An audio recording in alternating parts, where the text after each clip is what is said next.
Hi, you probably recognise this. It's the Shure SM7b. It's an excellent end-address microphone and it's got a fantastic plosive response. So P's and B's often don't cause it any issue at all, especially when you're nice and close up to the end like I am here. Now, today we're going to look at something that looks very much like it, but actually is a letter different. As this is the Shure SM7 DB, and the D stands for preamp. During the podcasting boom of 2020, this mic sold thousands of units all around the world. However, you then got people coming back who hadn't really researched it very well, who wanted a preamp, because the downside of the fantastic plosive response, because of how the grill and the diaphragm are positioned inside the microphone, meant that it outputs a much lower signal than a conventional dynamic mic, simply because the diaphragm is further away from you. Shure have addressed this in the SM7 DB and built in a switchable 28 or 18 dB preamp into the mic, and that's what you're hearing me through right now. Physically, it's slightly longer than the original SM7b. It's about 5mm longer on the foam at the top and also 5mm on the bottom. Other than that, it's very, very similar, apart from the foam is a much darker shade of black than the sort of dark grey of the SM7b. Other than that, it's got the same presence control and high-pass filter as the original mic.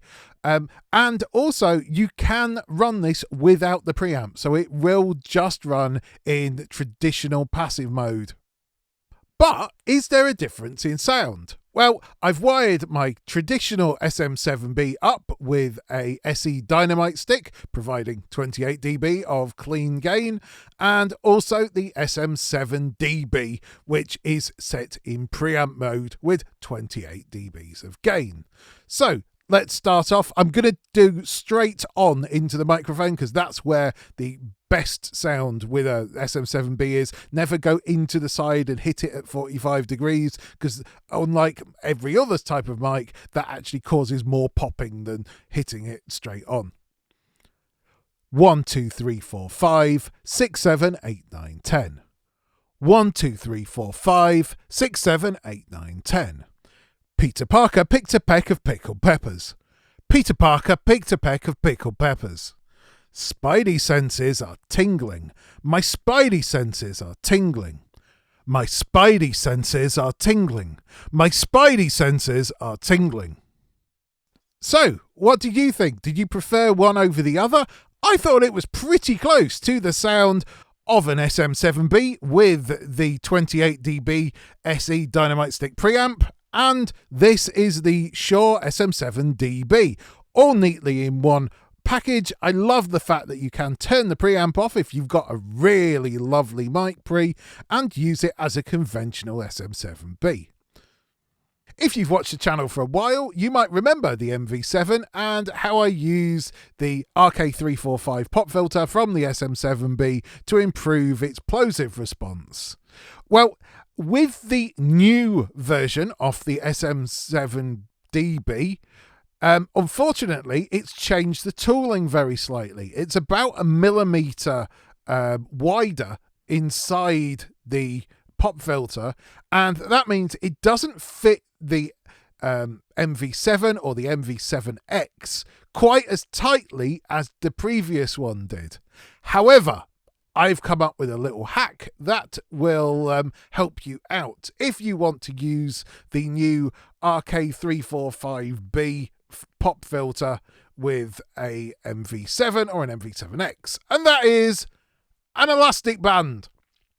Put an elastic band around the base of the microphone.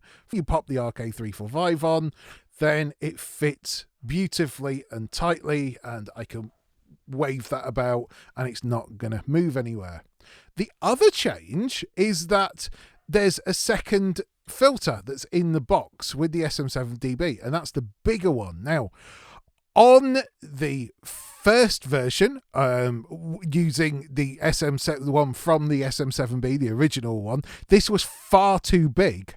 However, this is tighter, and again, with actually with or without the mod, but it works particularly well with the rubber band mod. That's great now on your MV7 or MV7X.